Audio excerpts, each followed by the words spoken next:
ओम नमः सिद्धेभ्य। नमो नमः सत्तुहितंकराय वीराय भव्याम्बुजभास्कराय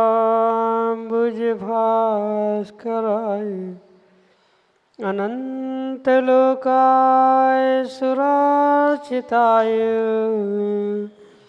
देवादिदेवाय नमो जिनाय देवादिदेवाय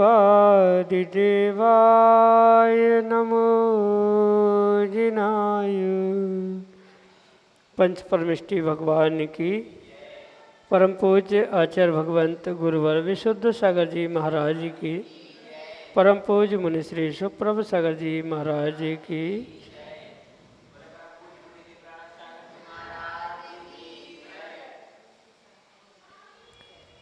समीचीन विकल्प सम्यक समाधान।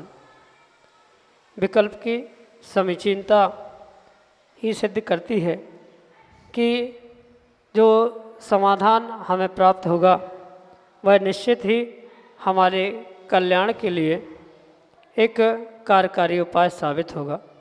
विकल्प यदि समीचीन है और उस विकल्प के समाधान के रूप में किसी निर्ग्रंथ गुरु से सम्यक तरीके से वह समाधान प्राप्त होता है तो निश्चित ही वह हमारे कल्याण का पथ प्रशस्त कर देता है। ऐसे आत्म कल्याण की वह अनूठी विधा समीचीन विकल्पों का सम्यक समाधान जो कि हम सभी आगम के परिप्रेक्ष्य में प्रतिदिन परम पूज्य मुनिश्री के मुखारबिंदु से प्राप्त करते हैं। विकल्प कैसा भी हो सकता है, विकल्प आगमिक भी होता है, विकल्प सामान्य भी हो सकता है, विकल्प आध्यात्मिक भी हो सकता है, लेकिन जब उसका सम्यक समाधान हमें प्राप्त होता है तो निश्चित ही वह हमारे हृदय को छू जाने वाला होता है और वही सम्यक समाधान हमारे लिए सुख और शांति की अनुभूति कराने वाला होता है।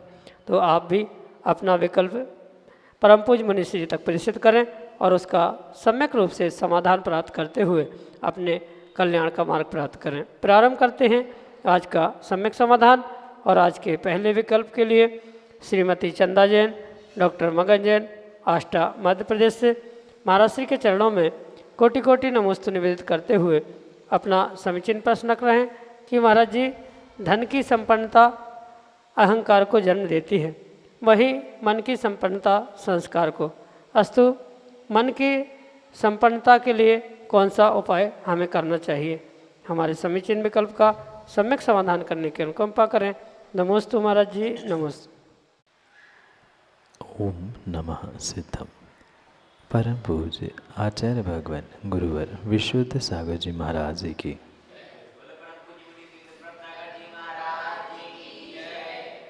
सर्वप्रथम मन की संपन्नता क्या है ये समझने की आवश्यकता है, क्योंकि जैसे धन की संपन्नता के लिए बहुत सारा धन कमाना आवश्यक होता है, ऐसे मन की संपन्नता के लिए क्या करना होगा या मन की संपन्नता वास्तव में है क्या, ये समझने की परम आवश्यकता है। क्योंकि धन इकट्ठा करने से या कुछ मानसिक क्रिया मात्र करने से मन की संपन्नता जीव प्राप्त नहीं कर सकता। मन की संपन्नता एक प्रकार की उत्कृष्ट बड़ी सोच ही हुआ करती है, जिसके माध्यम से जीव अपने जीवन में उन विशिष्ट संस्कारों को प्राप्त करते हुए दुख से बचने का उपाय खोज सकता है। इसलिए सर्वप्रथम उस मन के कार्य को, मन की चंचलता को, जो कि विपरीत स्थानों में घटित हो रही है, उसको पुनः खींचते हुए एक सर्वोत्कृष्ट सोच, अच्छी सोच, बड़ी सोच लाने का अगर प्रयास किया जाता है तो ही जीव मन की संपन्नता को प्राप्त करने की संभावना को पूर्ण कर सकता है, अन्यथा नहीं। इसलिए उस मन की संपन्नता के लिए किसी भी बहिरंग उपायों की आवश्यकता नहीं है। जैसे बहुत दुकानदारी, व्यापार आदि करने से धन की संपन्नता मिलती है, ऐसे किसी भी प्रकार के बहिरंग क्रियाओं से व्यक्ति को मन की संपन्नता नहीं मिलने वाली है, ना किसी बाहर के वैद्यकीय उपचारों से मन की संपन्नता मिलने वाली।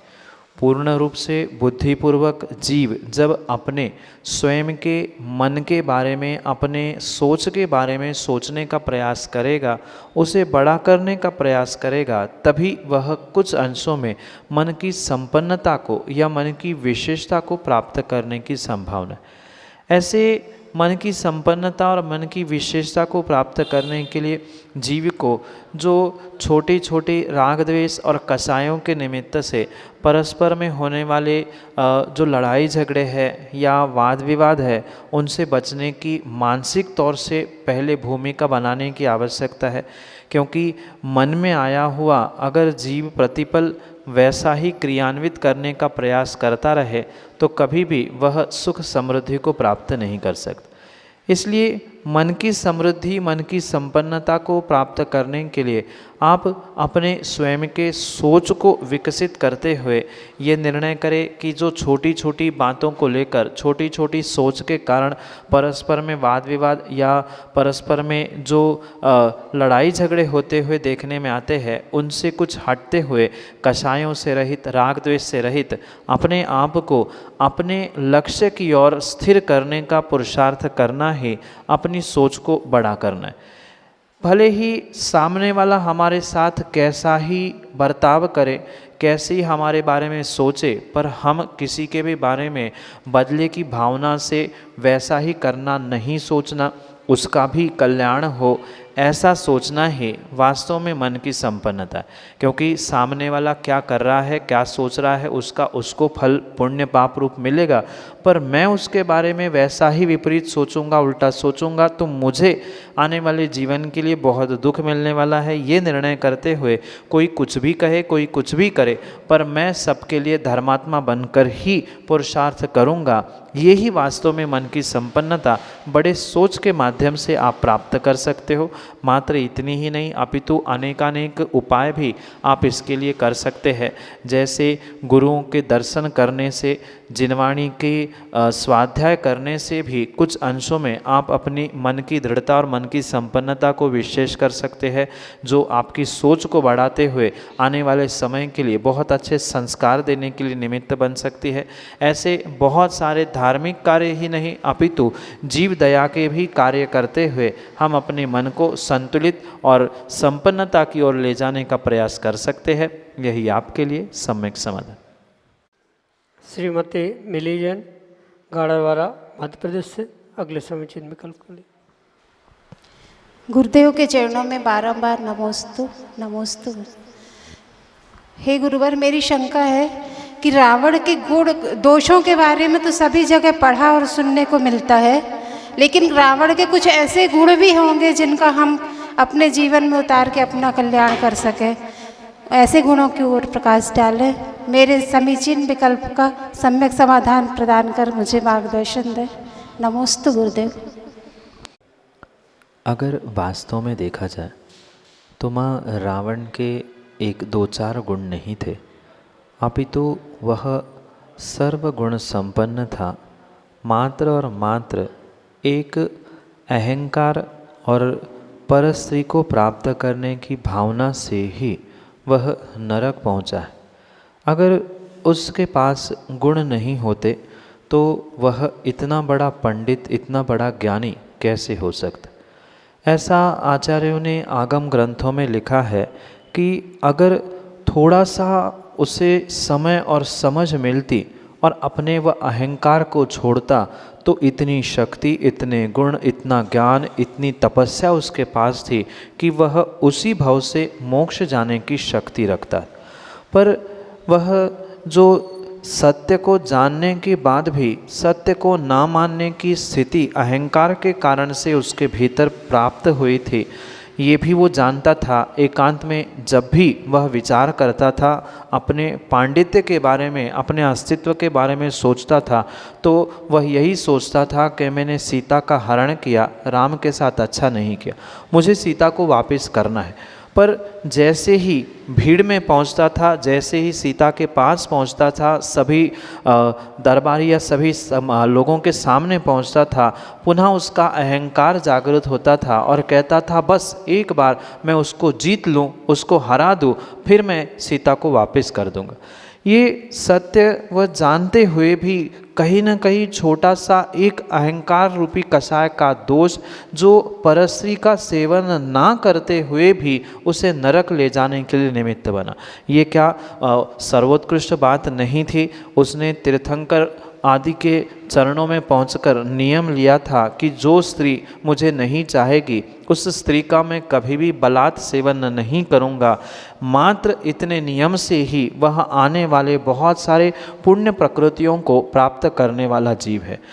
एक नहीं, ऐसे अनेकानेक उस रावण के पास गुण थे, जिसको सीखने के लिए अंतिम समय में लक्ष्मण को राम ने भी भेजा था कि जाओ उस रावण से कुछ विद्या, कुछ ज्ञान, कुछ सीख के आना। जब अगर उसके पास अगर कोई गुण नहीं होता तो राम लक्ष्मण को वहाँ तक क्यों भेजते? उससे सीखने के लिए, उससे समझने के लिए। तो ये अवश्य समझना कि एक नहीं, ऐसे अनेकानेक गुण रावण के पास थे। मात्र एक दोष जो अहंकार रूपी था, उसके कारण से ही वह सब कुछ सत्य जानने के बाद उसके पास पांडित्य, ज्ञान, विद्वत्ता, विवेक, ये सब कुछ होने के बाद भी मात्र कुछ अंशों में वह अहंकार रूपी दोष जो उद्घाटित हुआ था, उस कारण से सभी उसके गुण नष्ट हुए थे। इतनी कठोर तपस्या उसने बहु रूपिणी विद्या सिद्ध करने के लिए की थी। अगर उतनी ही तपस्या उस जीव ने मोक्ष प्राप्ति के लिए की होती तो जैसे अभी मैंने कहा, वह तद्भव मोक्ष को प्राप्त करने की शक्ति भी रखता था और जा भी सकता था। ऐसे उन अनेक गुणों को समझने के लिए आपको पद्म पुराण जैसे ग्रंथों को पढ़ना होगा, जहाँ रविशेन महाराज ने मात्र राम की ही नहीं अपितु और रावण के भी उन कुछ गुणों को उद्घाटित करने का प्रयास किया है और बहुत अच्छे दृष्टांत और बहुत अच्छे कथानकों के माध्यम से उसे समझा जा सकता है और समझाया भी जा सकता है। ये समय का वर्तमान में अभाव कह लो या इतना विस्तार से व्याख्यान गुणों का होना संभव नहीं है। इतने सारे गुण रावण में भी थे, पर गुणों से भी एक दोष भारी पड़ा जिसके कारण से उसकी दुर्गति हुई। ये समझते हुए ही हमें गुणों को और दोषों को समझना ही होगा। जो बहुत सारे अनेकानेक गुण रावण में थे, उन अनेकानेक गुणों में उनका पांडित्य, उनका ज्ञान, उनकी विद्वत्ता, उनका पूर्ण रूप से विवेक तो था, पर कभी कभी जब अहंकार और उदय में आता था, सीता को देखता था, तब वह विवेक नष्ट हो जाता था, भिन्न विषय।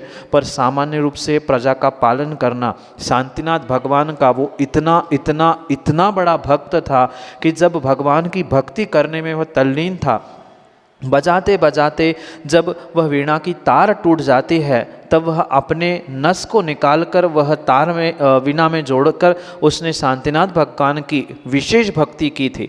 तो ऐसा देवशास्त्र गुरु का भक्त होने पर भी एक छोटे से दोष के कारण वह सब नष्ट हो गया। ऐसे अनेक दोषों को कथानकों के माध्यम से पद्म पुराण में आप विशेष रूप से समझे, यही आपके लिए सम्यक समाधान। श्रवण जैन, भानपुर, उत्तर प्रदेश से अगले समीचीन विकल्प के लिए। नमोस्तु महाराज जी, नमोस्तु महाराज जी, नमोस्तु महाराज जी। मेरा विकल्प यह है कि जैसे कोई भी लड़का कोई भी कार्य करने में कुछ ना कुछ गलती करता है, या फिर कई बार कार्य करने में कई बार गलत काम कर देता है, तो क्या महाराज जी वह मंदबुद्धि है? तो महाराज जी अगर वह मंदबुद्धि है तो वह अपनी बुद्धि को कैसे प्रबल करें? नमोस्तु महाराज जी, कृपया समीचीन विकल्प का समाधान करें। नमोस्तु महाराज जी। कोई भी व्यक्ति, कोई भी बालक, कोई भी युवा कभी भी गलती से गलती नहीं करता। हाँ, एकाध बार कोई कार्य करते समय कुछ क्रिया करते समय धोखे से गलती होना ये स्वाभाविक बात है, पर एक बार की गई गलती व्यक्ति दोबारा कर रहा है तो किसी भी प्रकार से उसे गलती नहीं कही जा सकती। वह तो जानबूझकर ही की गई, वह आपकी भूल नहीं अपितु जान के की जाने वाली, दूसरों को दिखाने के लिए या अपने उस गलती को छुपाने के लिए ये भिन्न प्रकार से प्रदर्शन करने की पद्धति स्वीकार करना होगा। क्योंकि अगर व्यक्ति को पता है कि मैं गलत कर रहा हूँ तो उसे गलत करने से पहले ही समझना चाहिए कि मैं जब गलत कर ही रहा हूँ तो क्यों कर रहा हूँ।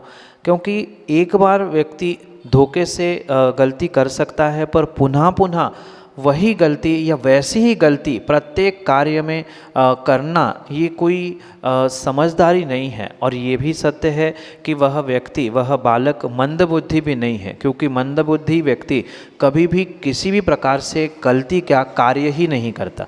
कार्य करने की अगर बुद्धि मिल रही है, कुछ करूं, उठक पटक करने की, इधर उधर बातें देने की, या मैं गलत हूं कि सही हूं आदि इतना भी ज्ञान है, तो किसी भी प्रकार से वह मंदबुद्धि नहीं है, अपितु अपने बुद्धि का, अपने ज्ञान का, अपने क्षयोक्षम का सही उपयोग वो नहीं कर रहा है। ये परम सत्य।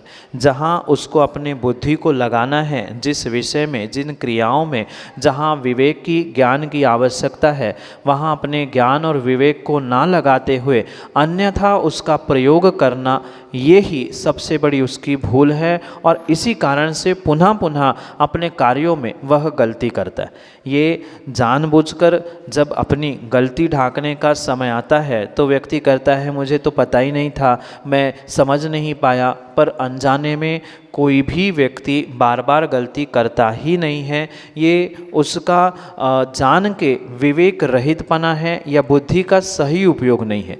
जहाँ आवश्यकता है कि हम कहाँ हैं, कहाँ बैठे हैं, हम कौन हैं, हमारी ऐसे गलती का क्या असर मेरे परिवार, मेरे साथ रहने वालों पर पड़ेगा, ये अगर विवेक उसके पास नहीं है तो वह अपनी उस गलती को छुपाने के लिए ही पुनः पुनः गलती करते हुए अपने आप को मंदबुद्धि घोषित करने का प्रयास करता है।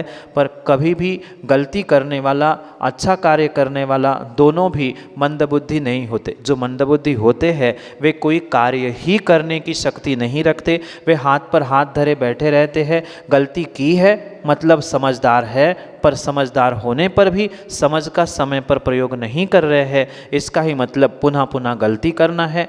यही आपके लिए सम्यक समाधान। शिक्षक राजेश जैन, गाड़रवाड़ा, मध्य प्रदेश से। महाराज जी नमोस्तु नमोस्तु नमोस्तु। महाराज जी, आज देश में जैन समाज के लिए संपन्नता तो बहुत आई है, पर विचारों की विपन्नता भी बहुत बढ़ गई है। आपस में खींचतान, जलन, ईर्ष्या, इन भावों का भी प्रादुर्भाव बहुत तेजी से हो रहा है। महाराज जी, इसका कारण क्या धन है? कृपया मेरी शंका का समाधान कीजिए।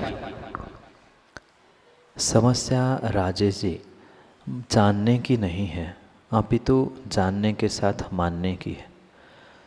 मात्र आप ही नहीं, समाज का, और समाज का ही नहीं, देश का प्रत्येक मनुष्य, प्रत्येक इंसान घर, परिवार, देश, राष्ट्र आदि के निमित्त से, धर्म आदि के निमित्त से आने वाली बहुत सारी समस्या के हल सब कुछ जानता तो है, पर उस समस्या को कभी भी मानने का प्रयास नहीं करता। मात्र धन दौलत किसी कार्य के लिए, किसी विपन्नता के लिए, लड़ाई झगड़े के लिए जड़ नहीं हो सकती। अगर मात्र धन को ही कर्ता बना के रख लेंगे तो धन तो पौद्गलिक और बाहर की वस्तु है। धन ने, परिग्रह ने कब आपसे कहा कि मेरे निमित्त से आप विकलता को, विपन्नता को, लड़ाई झगड़े को, ईर्ष्या को प्राप्त कर लें? पूर्ण रूप से धन, दौलत, वैभव ये भिन्न वस्तु होने पर भी उस धन दौलत के प्रति जो व्यक्ति की ममत्व बुद्धि है उसे पुनः पुनः इकट्ठा करने के लिए, परिग्रह जोड़ने के लिए जो जीव प्रतिपल पुरुषार्थरत है, इसी कारण से ये विपन्नता या विपरीतता देखने में आ रही। जबकि हर जैन कुल में जन्मा हुआ व्यक्ति, चाहे बालक हो, युवा हो और विशेष करके प्रौढ़ हो, तो कहना ही क्या, वह जानता तो है परिग्रह पाप है। क्या आप नहीं जानते? सर्व सामान्य रूप से हर कोई जानता है पांचवा पाप परिग्रह है, पर जानने पर कौन मान पा रहा है? समस्या मात्र पर वस्तुओं को आरोपित करने से हल होने वाली नहीं है। उसके पीछे जो व्यक्ति की स्वयं की मानसिकता बन रही है, वह मानसिकता ही सबसे बड़ी खतरनाक वस्तु समस्या के रूप में सामने आ रही है। अगर हम धन दौलत को ही मात्र और मात्र दोष दे दे कि बढ़ती हुई धन दौलत के कारण से व्यक्ति ईर्ष्या कर रहा है, स्पर्धा कर रहा है, या मन की विपरीतता उसमें देखने में आ रही है, ऐसा सर्वथा नहीं है। क्योंकि कार्य निमित्तों से नहीं होता, व्यक्ति के स्वयं के उपादान से, स्वयं के सोच से और स्वयं की कर्तुति और कर्तव्यों से ही हुआ करता। अगर वर्तमान का व्यक्ति समाज का धर्मात्मा या धनात्मा दोनों भी ये निर्णय कर ले कि ये कार्य जो कुछ भी हो रहा है, ये जो कुछ भी विपरीतताएं देखने में आ रही है, उसे हल करने के लिए मैं स्वयं तैयार हूँ, तो नियम से काम हो सकता है। समस्या ये है कि व्यक्ति अपनी गलती कम देखता है और पड़ोसी की ईर्ष्या, पड़ोसी की गलती देखता है। अगर समाज का एक एक व्यक्ति स्वयं को सुधारने का प्रयास करे, और मैं तो कहता हूँ समाज का नहीं, घर का एक एक व्यक्ति अगर स्वयं को सुधारने का, स्वयं की सोच को सुधारने का प्रयास करे, तो दुनिया को सुधारने की आवश्यकता किसी को भी नहीं पड़ने वाली। ये परम सत्य वर्तमान के परिप्रेक्ष्य में सभी जीवों को, सभी व्यक्तियों को बहुत गहराई से समझना होगा। जो ये बढ़ती हुई खाई, बढ़ती हुई विपरीतता, विसंगतियाँ दिख रही है, ये मात्र और मात्र जीव के उस कषायों की पुष्टि करने के भावों से ही दिख रही है, जिसे सामान्य भाषा में मैं प्रतिदिन कहता हूँ कि जानते हुए भी नहीं मानने की जो समस्या है, इसी कारण से ये विपरीतताएं दिख रही है। जबकि हर इंसान जानता है कि परिवार में, समाज में ये खाई या ये विपरीतताएं क्यों दिख रही है, पर जानने पर भी मैं पूछना चाहता हूँ कि कितने लोगों ने उसे ठीक करने का प्रयास किया, और कुछ एक लोगों ने ठीक करने का भी प्रयास किया तो वो दूसरों को ठीक करने का प्रयास किया, ना कि अपने आप को, अपने परिवार को, अपने सोच को। इसलिए अगर हर व्यक्ति अपनी स्वयं की सोच बदलते हुए स्वयं पुरुषार्थ करे कि ये खाई को मैं कम करूं, और पर निमित्तों को दोष देने की जगह अपनी स्वयं की गलती का एहसास करते हुए उसे सुधारने का प्रयास करेगा, तो दिन ब दिन ये समस्या बढ़ने की जगह अवश्य ही कम हो सकती है। यही आपके लिए सम्यक समाधान। श्रीमती छाया जैन, गाड़रवारा, मध्य प्रदेश से अगले समीक्षण में बारम्बार नमोस्तु नमोस्तु नमोस्तु। गुरुवर, अगर किसी के घर में कोई हिंसक जानवर पाला जाता है, जैसे कुत्ता, बिल्ली, तो कहीं और जाकर चौका लगा सकते हैं क्या, और दे भी सकते हैं हार कि नहीं? आगम के परिप्रेक्ष्य में अगर सत्यता को समझे तो जैन कुल में जन्मे हुए किसी भी श्रावक को हिंसक प्राणियों को पालना पूर्ण रूप से निषेध ही कहा है। ऐसा कार्य करने वाला जीव आगम के परिप्रेक्ष्य में किसी भी प्रकार से दान पूजा करने के योग्यता को नष्ट कर लेता है। ये आगम प्रमाण से समझना। वर्तमान में कहाँ क्या हो रहा है, कौन किस प्रकार से संघ, समाज, धर्म व्यवस्था को पाल रहा है, ये उसका व्यक्तिगत निर्णय हो सकता है। पर आपने प्रश्न पूछा और आगम की व्यवस्था तो यही है कि वह अपनी पात्रता उनके निमित्त से खोते। भले ही कोई ये कह दे कि वे मांसाहार नहीं करते या अन्य भी कोई कारण देते हुए उन हिंसक प्राणियों को पालने का पुरुषार्थ करते हैं, तो आगम में आचार्यों ने स्पष्ट लिखा है, जो वह उस श्वान, बिल्ली आदि हिंसक प्राणियों के निमित्त से जो भी हिंसा होगी, चाहे प्रत्यक्ष हो चाहे परोक्ष हो, उसका पूर्ण रूप से भागी उसे पालने वाला ही होता है और वह नियम से नरक ही जाता है। ये आगम प्रमाण से समझना। और ये भी स्वाभाविक सी बात है कि मात्र स्थान बदलने से आपका द्रव्य, क्षेत्र, भाव आदि सर्व तो नहीं बदलने वाले हैं। कहीं ना कहीं आप उनकी पुष्टि करोगे, कृतकारिता अनुमोदना से उसे खिलाओगे पिलाओगे, क्योंकि ऐसे तिर्यंचों की, ऐसे जानवरों की किसी भी प्रकार से पर्याय की प्रत्याशक्ति नहीं जाती। वह आप जैसे ही कहीं घर से बाहर वो निकलता है, वह भौंकना चाहता ही है और भौंकता ही है। तो कैसे उसे माना जाए कि वह शाकाहारी है, जब आज का इंसान शाकाहारी बन के नहीं रह पा रहा है। जिसका मांस ही खाना कार्य है, उसे चंद घंटों के लिए आपने बिस्किट, रोटी, दूध कुछ भी खिलाया हो, पर जैसे ही मांस का टुकड़ा उसे बाहर कहीं देखने मिलता है, वह मल के टुकड़े पर या मांस के टुकड़े पर झपट पड़ता है।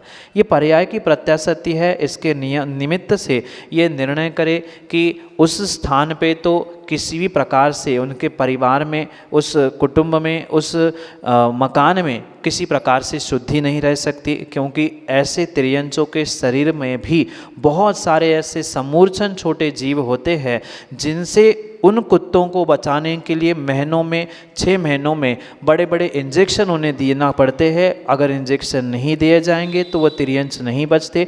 ये भी हमें विज्ञान की दृष्टि से समझना होगा। और माना कि उतने समय में उनके शरीर से निकले हुए वे छोटे जीवाणु, कीटाणु घर में यत्र तत्र घूम रहे हैं, पड़े हैं, और ऐसे ही स्थान पर आपने चौका लगाया, कह जरूर रहे हैं मन शुद्धि, वचन शुद्धि, द्रव्य काल क्षेत्र की शुद्धि, पर वास्तविकता में वहाँ शुद्धि नहीं है, वहाँ तो लगा ही नहीं सकते। और अन्यत्र भी उन संघ विशेष आदि का कैसा निर्णय है उस पर तय किया जा सकता है, पर आगम के परिप्रेक्ष्य में यह योग्यता उन जीवों के पास नहीं होती, क्योंकि कृत कारित अनुमोदना से विपरीत कार्य करने वाले कभी भी भगवान की पूजा, अभिषेक और गुरुओं को दान देने की शक्ति नहीं रखते। मात्र इतना ही नहीं, और भी आगम में बहुत सारी व्यवस्थाएं बताई है जो हिंसक व्यापार करते हैं, हिंसक कार्य करते हैं, जिससे अपनी रोजी रोटी चलाते हैं। ऐसे कार्य करने वालों के यहाँ भी निर्ग्रंथ मुनिराजों के आहार होना संभव नहीं होता। कायदे से उनको अन्य स्थानों में भी पहुंचकर अपने द्रव्य से या साधु की तपस्या या साधु की चर्या में दोष लगाने का प्रयास नहीं करना चाहिए। उत्कृष्ट बात तो नहीं पालना है। पालने वालों को भी यथास्थान, यथा समय उसको पहुंचाते हुए, प्रायश्चित लेते हुए अपने कुल, अपने परिवार और अपने आप को शुद्ध करने की आवश्यकता है। यही आपके लिए सम्यक समाधान।